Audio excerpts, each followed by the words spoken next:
Moje drogie Panie, witam Was bardzo serdecznie w dzisiejszym odcinku. Dzisiaj chcę porozmawiać z Wami o sztuczkach stylizacyjnych, które pomogą nam i jesienią, i zimą stworzyć jak najlepsze stylizacje. Takie stylizacje, które będą wyglądać elegancko, z klasą, naprawdę dobrze ze sobą zgrane, dopasowane i nie będą tworzyły nam tych takich momentów, gdy wygląda coś takie niedociągnięte, troszkę nie bardzo. Więc oglądajcie obowiązkowo do końca, jestem pewna, że każdy punkt będzie dla Was korzystny. Ja się nazywam Violeta Tymul, mówię o stylu, o elegancji, o kobiecości, dlatego subskrybuj ten kanał, jeśli jeszcze tego nie zrobiłeś. A ja przechodzę do pierwszego punktu, który myślę, że jest teraz bardzo ważny i bardzo aktualny, ponieważ już jest chłodniej, już zakładamy tutaj obuwie takie cieplejsze i chcę zwrócić uwagę, że jeśli chcemy, aby nasz wzrost był wyższy, chcemy wydłużyć swój wzrost, wydłużyć swoje nogi, to ważne jest, aby to obuwie było w podobnym kolorze, co i nasze spodnie. Tutaj co mam na myśli? Nie trzeba dopasowywać idealny kolor, tak? Jeśli mamy dżinsy, to nie kupujemy tutaj jakichś takich granatowych butów. Jeśli mamy dżinsy w granatowym kolorze, to właśnie o to mi chodzi, żeby po prostu ta tonacja była podobna. Zobaczcie, jeśli mamy jasne spodnie, na przykład białe, beżowe, mogą być też jakieś kremowe, może to być jakiś żółty kolor, ale taki dość jasny, tak? Z jasnej tonacji, to też wybieramy do tego jakieś beżowe na przykład buty. I wtedy, gdy na to patrzymy, to optycznie to będzie tworzyło jedną całość. Podczas gdy jeśli wybieramy na przykład czarne spodnie albo ciemne spodnie, jakieś dżinsy w granatowym kolorze właśnie, to najlepiej jest wybrać wtedy czarne obuwie albo ciemnobrązowe, ponieważ wtedy też optycznie to będzie jedna taka całość, zaczynając od naszego pasa, od talii, będzie całość się szczytywało. Ponieważ jeśli założymy inaczej, na przykład jasne spodnie i ciemne buty, to po prostu dodajemy jeszcze jedną horyzontalną linię i wtedy nasz wzrost jest tutaj skrojony i tak wygląda, że te nogi jakieś są krótkie, nasz wzrost jest jakiś niewysoki. Więc to jest bardzo ważny punkt, na który radzę Wam zwrócić uwagę, ponieważ te stylizacje będą po pierwsze też wyglądały takie bardziej z klasą, bardziej eleganckie, ponieważ te kolory są tak dobrze dopasowane, ale także będziecie prezentować bardzo dobrze swoją sylwetkę. Więc warto na to uważać, warto o tym pamiętać. Jeśli interesuje Cię stworzenie własnego stylu, interesuje Cię moda, to obowiązkowo pobierz mój darmowy e-book, w którym pokazuję przykłady bardzo fajnych stylizacji jesiennych. Link znajdziesz w opisie tego wideo i także każdą rzecz możesz kupić. Klikaj na wybrany produkt i zostaniesz przekierowana na stronę internetową. Daj mi także znać, jak się spodobał mój e-book. On jest całkowicie darmowy, dlatego pobieraj i twórz ciekawe stylizacje. Kolejny punkt, którym chcę powiedzieć Wam, jak ważne jest prawidłowo wkładać koszulę, czy to bądź sweter, do spodni, do spódnicy. Tak, aby po prostu nie była widoczna ta linia naszej bielizny, czy to na pośladkach, czy to troszkę wyżej. Powiem Wam, że właśnie to wpływa na to, że te stylizacje nie wyglądają tak dobrze i szczególnie to nie wygląda dobrze z tyłu. A nam jest oczywiście zawsze trudno zobaczyć, jak tam to wszystko z tyłu, czy dobrze się prezentuje. Ale także z przodu, jeśli jest na przykład jakaś dłuższa koszula, to naprawdę, jeśli niedobrze to włożymy, to wszystko jest widoczne i psuje naszą stylizację, po prostu mogłoby to wyglądać lepiej i naprawdę bardzo w łatwy sposób. Chcę właśnie Wam pokazać swój sposób, jak ja to robię. Oczywiście można też wziąć, jeśli koszula jest z bawełny, to można ją po prostu tak podwinąć na taki cienki pasek, tak? I wtedy to pięknie nam się tutaj włoży do spodni. Jednakże, jeśli na przykład koszula jest z jakiegoś poliestru, jedwabiu, jest cienka i taka, nie ma mocnego kształtu, to wtedy ja zawsze robię tak, że dłonią się staram podzielić ją na pół i nie wpakowuję właśnie do spodni na całą jej długość, tylko że dzielę ją na pół i tak właśnie z przodu dzielę i z tyłu. W ten sposób najłatwiej jest stworzyć to, że jak najmniej widoczne właśnie są te linie, nie odbija się, to nie jest to widoczne i także później zawsze troszkę ją wyciągnę, ponieważ teraz jest taki luźny krój, modniejszy, gdy wszystko jest takie luźniejsze, więc to też działa na naszą korzyść. Łatwiej jest to po prostu wpakować, troszkę wyciągnąć i wtedy niczego nie widać. Z tyłu też wygląda to zawsze dobrze. Zawsze dziewczyny sprawdzajcie, jak wyglądamy z tyłu, wychodzimy, czy to korzystamy z łazienki, czy wychodzimy po prostu z domu. Zawsze warto się odwrócić, zobaczyć, czy z tyłu wyglądam dobrze, ponieważ bardzo często wyglądamy, i mi się też tak zdarzało, z przodu wyglądam dobrze, nie zerknę jak tam to jest z tyłu, a z tyłu coś można byłoby tutaj i poprawić. A osoby, które widzimy, które przechodzą obok nas, to widzą idealnie, naprawdę o wiele lepiej niż my. Zwróćcie uwagę, jak postrzegacie inne osoby. Więc dlatego warto zwracać uwagę na to, jak wyglądamy z tyłu i wpakowywać tą naszą koszulę dobrze i prawidłowo. Też taki bonusowy trik ode mnie, że jak ja mam spódnicę albo sukienkę, to najlepiej jest wszystkie podkoszulki, co by tam nie było, koszule, wpakować do rajstop. I wtedy naciągamy te rajstopy i wtedy naprawdę dobrze to wygląda. Czasami może jeszcze coś tam być widoczne, jakieś takie linie, wtedy właśnie robimy ten poprzedni sposób i też to wszystko najlepiej do rajstop. Oczywiście jak ktoś może, to kupuje sobie body. Tak naprawdę takie body, które będzie takim bielizną pod spodem, tak? Albo po prostu koszulą pod spodem, tak? Oczywiście to jest najlepiej. Wtedy nic tam za bardzo nie jest widoczne, tych linii nie ma, ale jeśli już mamy te koszule, tak? I chcemy jakoś normalnie je założyć, to właśnie korzystamy z tych rad. I dziewczyny, jeśli podobają się Wam rady, którymi się dzielę w tym wideo, obowiązkowo stawiajcie mi lajka, będzie mi bardzo miło i też pomoże w rozwoju mego kanału. Dziękuję Wam bardzo. I kolejny, trzeci punkt to jest to, że gdy zakładamy sweterek, to korzystajmy też z paska. Albo zakładamy ten pasek na sweter i wtedy wydłużamy nasze nogi. Pokazujemy, że talia nasza rozpoczyna się w prawidłowym miejscu, właśnie na talii i te nogi są wtedy dłuższe.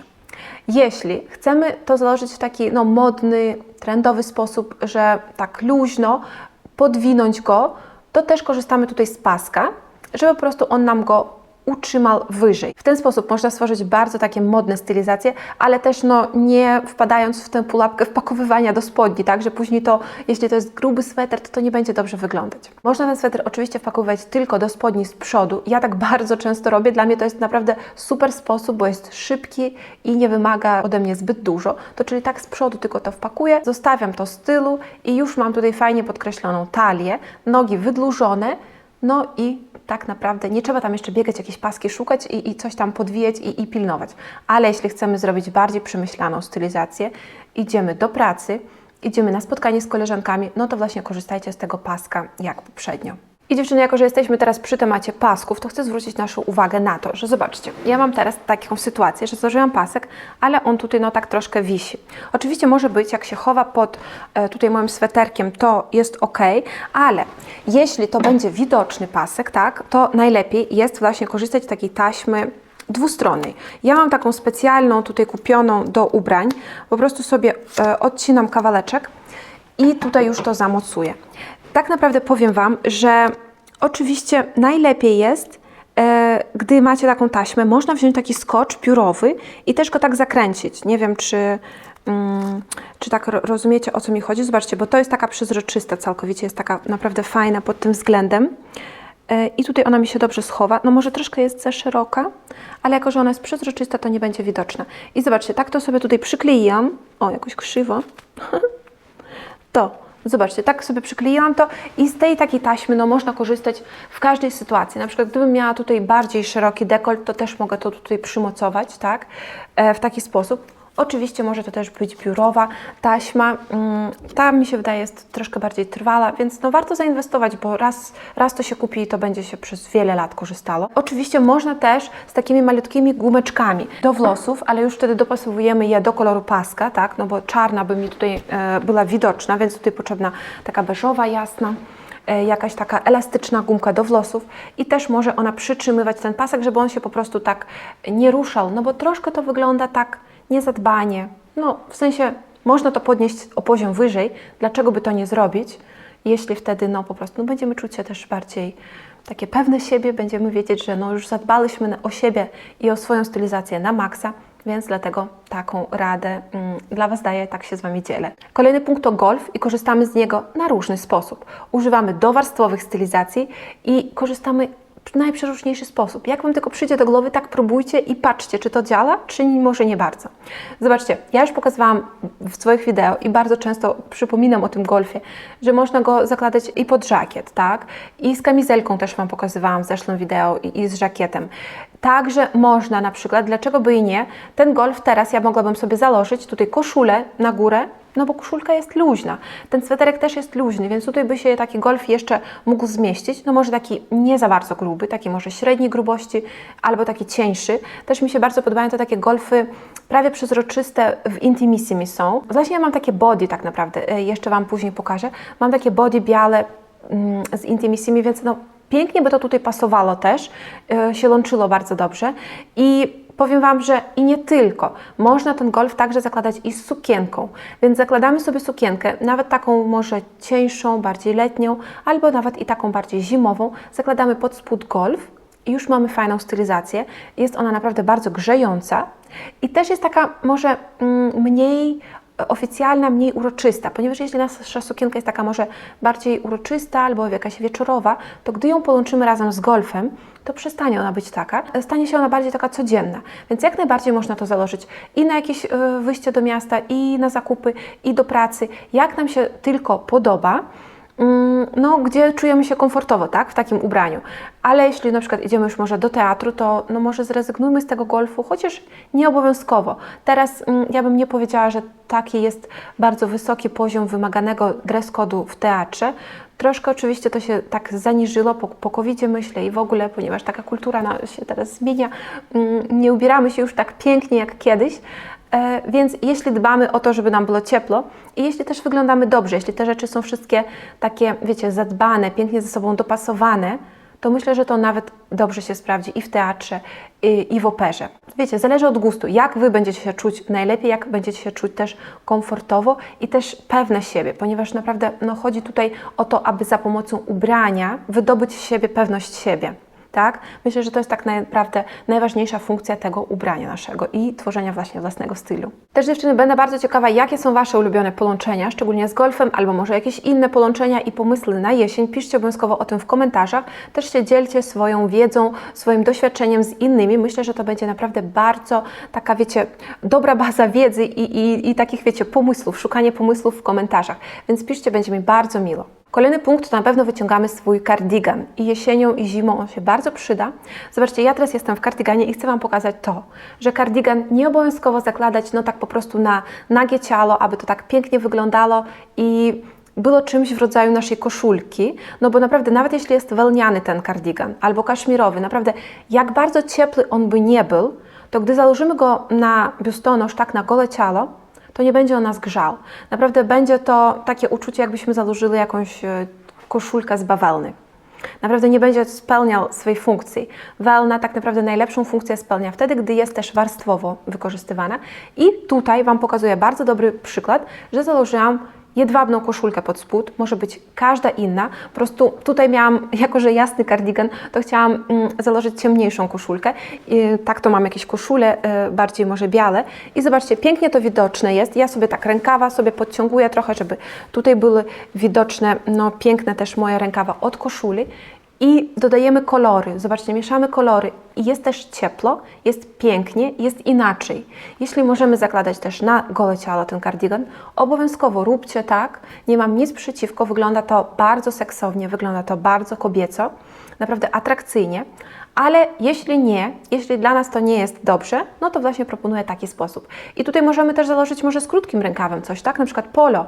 Zależy co lubicie, co właśnie wolicie. Ale pamiętajcie o tym, że kardigan no, można też zakładać po różnemu, dlatego próbujcie. Teraz jest taki fajny okres, gdy nie ma jakiegoś takiego kanonu, wiecie, można cały czas próbować i po prostu dawać no, wyjście dla naszej kreatywności, więc dlatego nawołuję Was do tego. I ostatni punkt to też o warstwowości, ale już takiej na zewnątrz, gdy wychodzimy.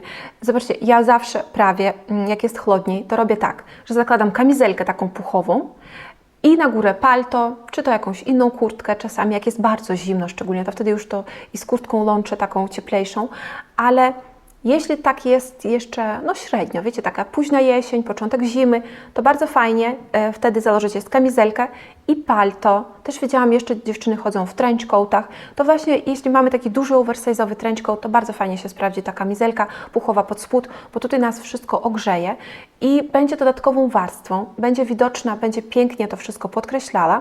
No ja to mam właśnie łączę u siebie z paltem i tą kamizelkę specjalnie kupiłam w takim podobnym kolorze do palta. Nie jest to idealnie taki sam kolor i to nie potrzebne, żeby to był idealnie taki sam, ale on tutaj po prostu przywoluje ten kolor, jest z podobnej właśnie tonacji kolorów i bardzo dobrze tutaj to wszystko wygląda i się łączy i naprawdę no, grzeje, ponieważ trzeba wyglądać nie tylko pięknie, nie tylko elegancko, ale też, żeby to było praktyczne, żeby to służyło dla nas, dla naszego zdrowia, no bo jednak zdrowie jest najważniejsze, więc ja właśnie jestem zwolenniczką chyba takiego czegoś, że cieplej, lepiej się ubrać niż siebie schłodzić gdzieś i wyglądać piękniej, naprawdę później będziecie tego żałowali.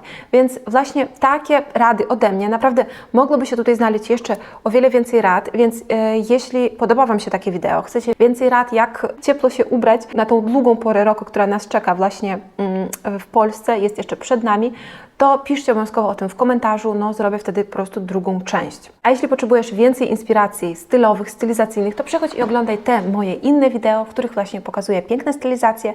Też opowiadam o tym, jakie rzeczy warto mieć jesienią w swojej garderobie. Dziękuję bardzo, że byłaś dzisiaj razem ze mną i do zobaczenia w kolejnych wideo. Pa, pa, pa, pa.